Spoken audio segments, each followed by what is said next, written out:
Bienvenidos a todos los amigos que nos ven por este canal de Fe y Política. Feliz viernes para cada uno de ustedes. Gracias por estar compartiendo con nosotros otro inicio de fin de semana más de este mes de octubre del año 2025.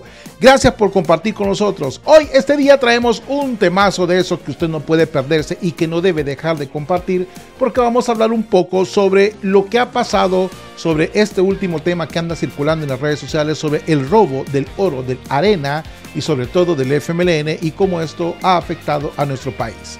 No se le olvide dejar su poderoso like, haga su poderoso comentario, mande su poderoso cel para ayudar a este servidor, porque miren, las facturas de este mes han venido bastante cargaditas, y así que gracias por estar compartiendo con nosotros. Y como decimos siempre, damos inicio. La democracia se construye respetando la voluntad popular.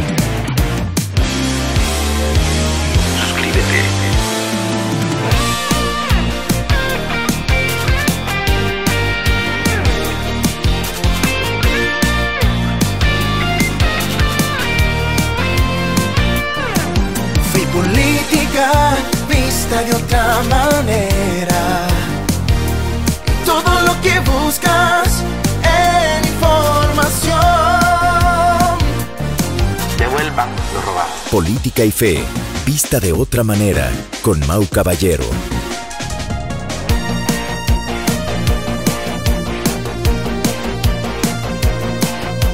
El dinero alcanza cuando nadie roba.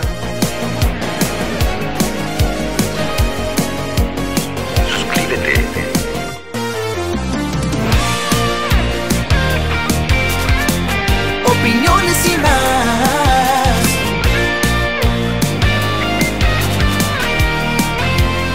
Devuelvan lo robado. Infórmate aquí a toda hora.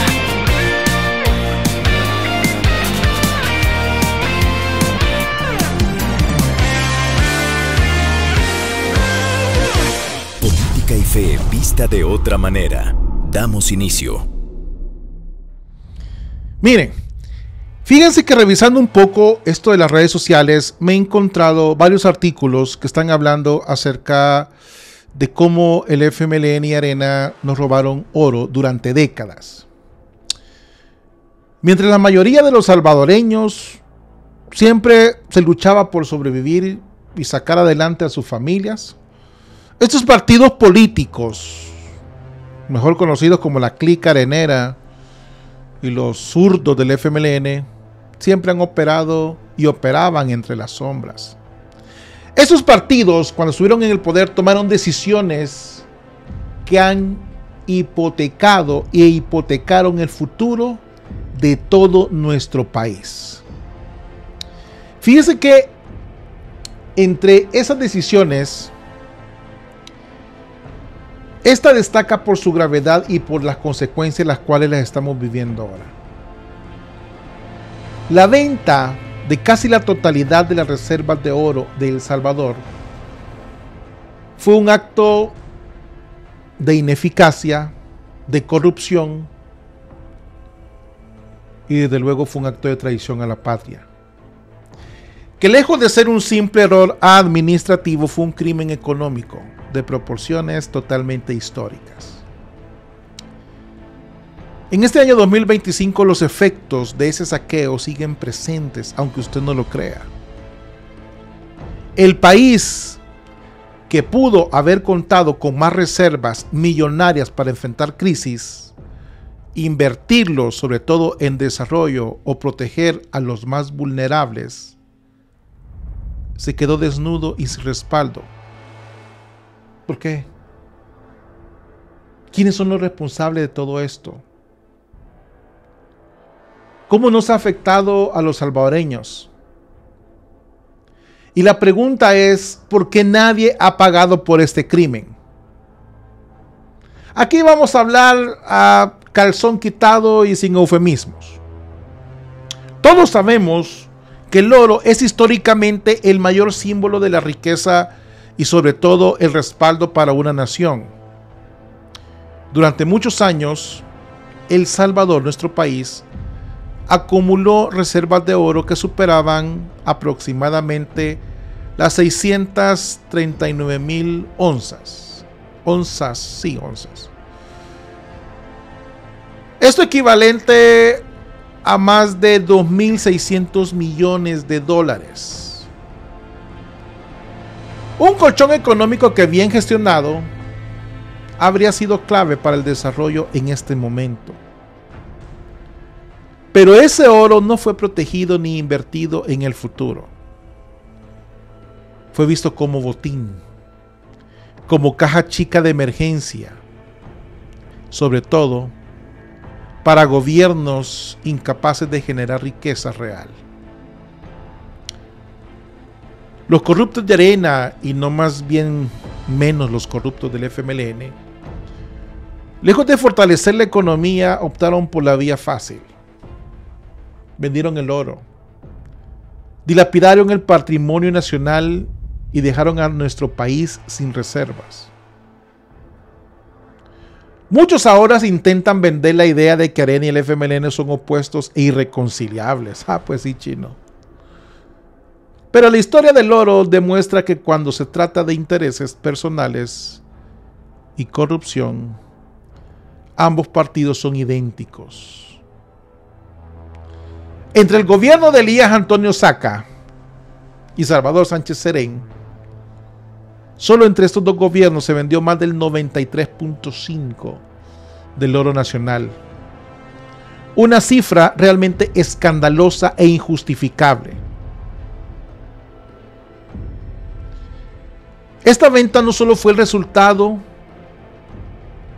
de una estrategia quizás económica para ellos inteligente. Para mí reflejó, o es el reflejo de la incapacidad y corrupción. Estos defalcaron y vendieron los bienes del Estado, como en el caso específico las reservas de oro. Porque estos gobiernos tenían visiones a corto plazo. Aparte tenían tratos demasiado oscuros. Esto empobreció a nuestro país, El Salvador, aún más. Porque se juntó la corrupción con la ineptitud. Estos defensores de Arena y el FMLN, muchos de ellos, justifican la venta del oro bajo el argumento que era diversificar reservas o enfrentar emergencias fiscales. Pero la realidad es que el dinero obtenido se esfumó en gastos corrientes, en pagos de deuda y corrupción. No hubieron inversiones productivas ni planes de desarrollo, mucho menos mejoras estructurales. Siempre más de lo mismo: despilfarro, clientelismo y enriquecimiento ilícito. En el año 2015, por ejemplo, el FMLN vendió el 80%, sí. El partido de Sopamán vendió el 80% de las reservas de oro, porque estos no saben hacer nada. Recaudando cerca de 206 millones de dólares. ¿Dónde está ese dinero? ¿Por qué nunca se vio reflejado en seguridad, educación o salud? Ese mismo año fue uno de los más violentos de la historia reciente, demostrando que ni siquiera la excusa de la seguridad se sostiene. La venta de ese oro no solo fue un golpe simbólico y sus efectos han sido devastadores. Nuestro país se quedó sin reservas estratégicas para enfrentar crisis económicas, pandemias o desastres naturales. Cuando el mundo enfrentó, por ejemplo, la crisis que nos pasó en el 2020, no puedo decirlo porque si no lo censuran, el país no tenía oro que vender ni usar como garantía. La venta masiva de reservas fue vista como una señal de debilidad y desesperación. Los inversionistas internacionales perdieron confianza en la estabilidad del país, lo que encareció créditos y limitó inversiones. Porque sin reservas el país quedó más expuesto a la volatilidad internacional que cualquier crisis externa impacte con más fuerza. Esto ha generado inflación y pérdida de poder adquisitivo entre los salvadoreños. De eso nadie habla. El dinero del oro nunca llegó a la gente, señores. No se construyeron ni siquiera hospitales. No se mejoró la educación ni se generaron empleos. Solo se alimentó el ciclo de corrupción y pobreza. Se mejoraron las casas de cartón. Ningún alto funcionario ha sido procesado ni condenado por este saqueo, que debería. Arena y el FMLN siguen hablando de patriotismo cuando lo único que hicieron fue vender el futuro de todos. Mientras estos dos se acusan mutuamente, ambos de corrupción, ambos guardan el silencio sobre la venta del oro. Ningún dirigente ha dado explicaciones claras y los medios tradicionales han silenciado el tema o lo han minimizado.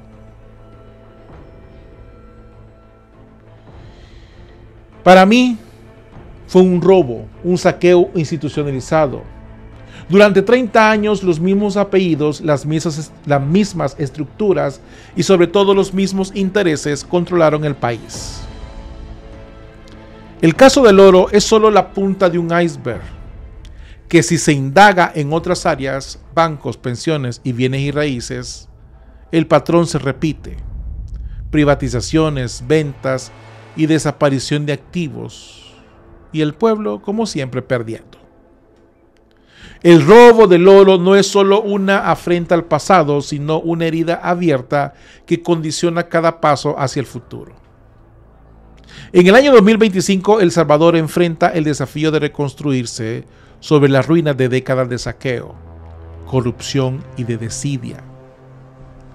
Las ventas de las reservas de oro por parte de los corruptos de Arena y el FMLN no solo nos ha dejado sin respaldo financiero, sino que ha sembrado en nosotros un legado de desconfianza, dependencia y vulnerabilidad que afecta a todos los salvadoreños, tanto dentro como fuera del país. El primer gran obstáculo es la profunda desconfianza ciudadana hacia las instituciones. ¿Cómo confiar en un sistema político que permitió y en muchos casos promovió la venta del patrimonio nacional sin transparencia ni rendición de cuentas? La desconfianza no solo se traduce en apatía electoral o desencanto social, sino en una cultura de sospecha permanente hacia cualquier política pública. Por más bien intencionada que sea el oro robado, se convirtió en el símbolo de una democracia secuestrada por intereses privados. Y no se diga a nivel económico. La descapitalización del Estado limita gravemente la capacidad de maniobra y ante cualquier crisis, sin reserva estratégica, El Salvador depende siempre de andar prestando a otros países.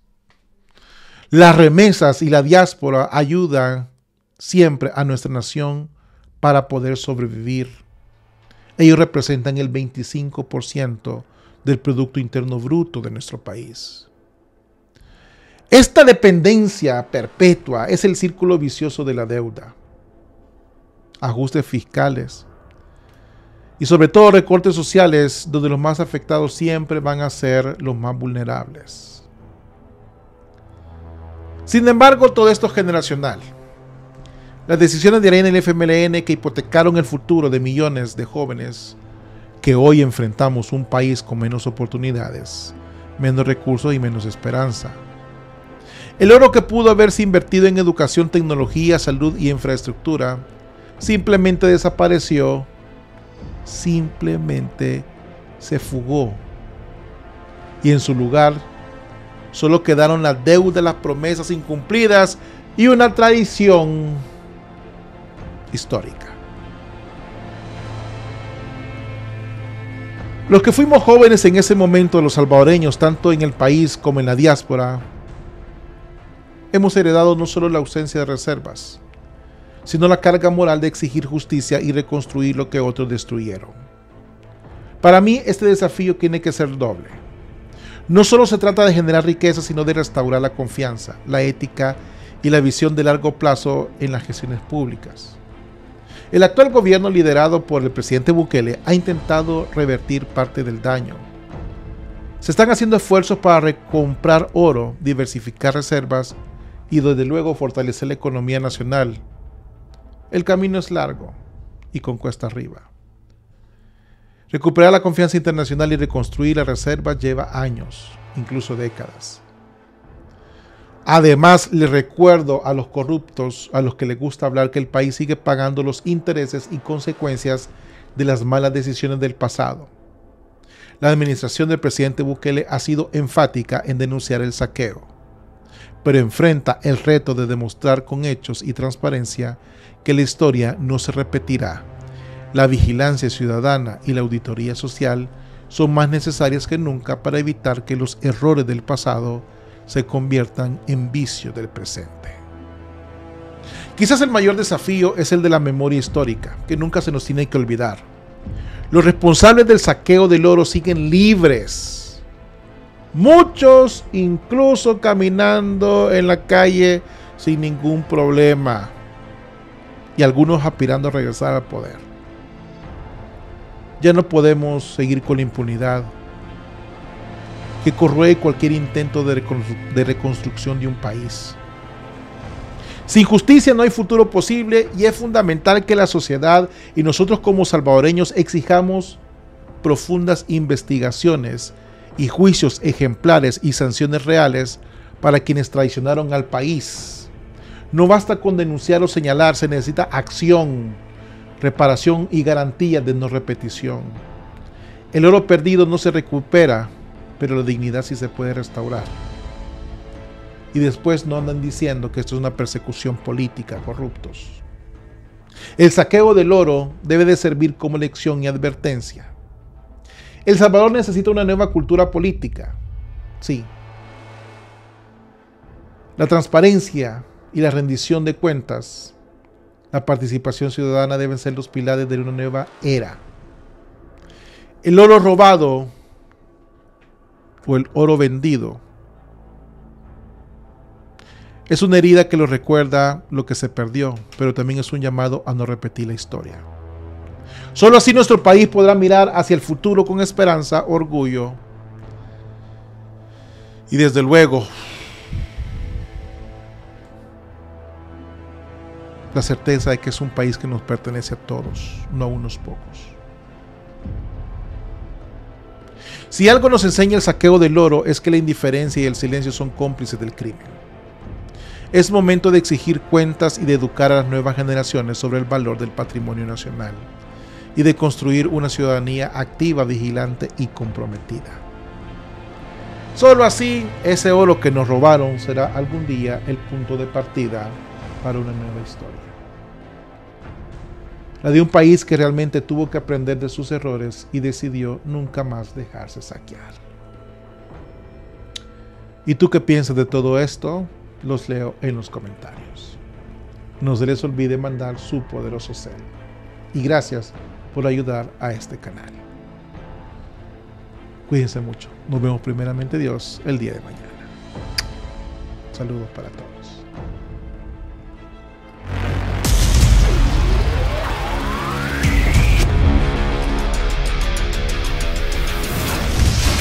Política y fe, vista de otra manera.